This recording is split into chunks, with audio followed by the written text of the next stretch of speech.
ఆదిలాబాద్ పట్టణంలోని ఓ సూపర్ మార్కెట్లో చోరీకి పాల్పడ్డ నిందితుడిని అరెస్ట్ చేసి రిమాండ్కు తరలించినట్లు డీఎస్పీ జీవన్ రెడ్డి తెలిపారు. మావాల పోలీస్ స్టేషన్లో శుక్రవారం సాయంత్రం ఏర్పాటు చేసిన మీడియా సమావేశంలో కేసు వివరాలను వెల్లడించారు. ఇక ఇచ్చోడ మండలం సుంకిడి గ్రామానికి చెందిన చౌహాన్ సుప్రభాత్ పట్టణంలోని అటెండర్ కాలనీలో నివాసముంటున్నాడు. దస్నాపూర్ కాలనీలో గల సాకర్ సూపర్ మార్కెట్లో 5 ఏళ్లుగా గోడౌన్ ఇన్ఛార్జిగా పనిచేస్తున్నారు. ఆర్థిక ఇబ్బందుల కారణంగా అతడు షాపులో దొంగతనం చేయాలని భావించాడు. ఈ నెల 5న నల్లటి మొస్కు కట్టుకొని కొనుగోలు చేసి దాని షాపులో మెట్ల కింద భద్రపరిచి అక్కడే దాకి ఉన్నాడు. యజమాని దుకాణం మూసివేలేక తర్వాత అర్ధరాత్రి షాపులో కౌంటర్లలో ఉన్న 3.5 లక్షలను తీసుకున్నాడు. ఇక లిఫ్ట్ ద్వారా స్లాబ్ పైకి వెళ్లి పైపు సాయంతో కిందకి దిగి వెళ్ళిపోయాడు. చోరీకి జరిగినట్లు గుర్తించిన యజమాని పోలీసులకు ఫిర్యాదు చేశారు. కేసు నమోదు చేసిన పోలీసులు దర్యాప్తు చేపట్టారు. నిందితుడు అప్పు చెల్లించేందుకు వెళ్తున్న క్రమంలో అనుమానం వచ్చి విచారించగా చోరీ చేసి ఒప్పుకున్నట్లు ఒప్పుకున్నారు. ఇక ఇతని వద్ద నుంచి నగదు, సెల్ ఫోన్ స్వాధీనం చేసుకుని రిమాండ్కు తరలించినట్లు డీఎస్పీ చెప్పారు. దామకొండవార్ సాగర్ మామూలు పిఎస్కి వచ్చి దరఖాస్తు ఇవ్వడం జరిగింది.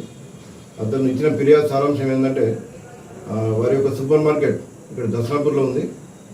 6th రోజు నైట్ 10 గంటలకు వాళ్ళ ఎంప్లాయీస్ క్లోజ్ చేసి వెళ్ళడం జరిగింది.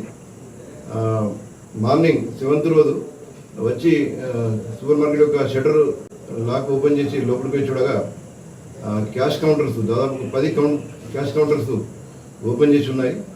అందులో గల అమౌంట్ దాదాపు 2,45,000 దొంగలించబడ్డాయని చెప్పి అతడు అన్ని క్యాష్ లెక్కబడ్డ తర్వాత గుర్తించడం జరిగింది. ఈ కేసును మా గౌరవ ఎస్పీ గౌసాలం ఐపీఎస్ గారు చాలా సీరియస్గా తీసుకొని దీన్ని ఎట్టి పరిస్థితుల్లో ఛేదించాలని చెప్పి టీమ్గా విభజించడం జరిగింది. మా మొత్తం ఆదిలాబాద్ రూరల్ సర్కిల్ పోలీసులు మరియు సిసిఎస్ పోలీసులు ఈరోజు నిందితుడిని అరెస్ట్ చేయడం జరిగింది. నిందితుని పేరు చవాన్ సుప్రభాత్, 28 years. ఇతడు Sagar supermarket godown incharge. ఇతడు గత 5 సంవత్సరాలుగా గోడౌన్ ఇన్ఛార్జిగా నమ్మకంగా పనిచేస్తున్నాడు. ఇతడు సుంకిడి విలేజ్ ఆఫ్ ఇచ్చోడ మండల్ నవేట్ అటెండర్స్ కాలనీ ఆదిలాబాద్ ఉంటున్నాడు. ఇతన్ని అరెస్ట్ చేయడం జరిగింది. ఇతడు పథకం ప్రకారం బయటకు వెళ్లకుండా లోపల మెట్ల కింద దాక్కొని మధ్యరాత్రి దొంగతనం చేయాలనే ఉద్దేశం కొద్ది సీక్రెట్గా దాక్కొని ఉండడం జరిగింది. అందరూ లాకేసుకుని బయటకు వెళ్ళిపోయిన తర్వాత 12 గంటల ప్రాంతంలో ఇవన్నీ మాస్కులు, నల్లటి వస్త్రాలు ధరించి పాక్కుంటూ వచ్చి అక్కడ దాదాపు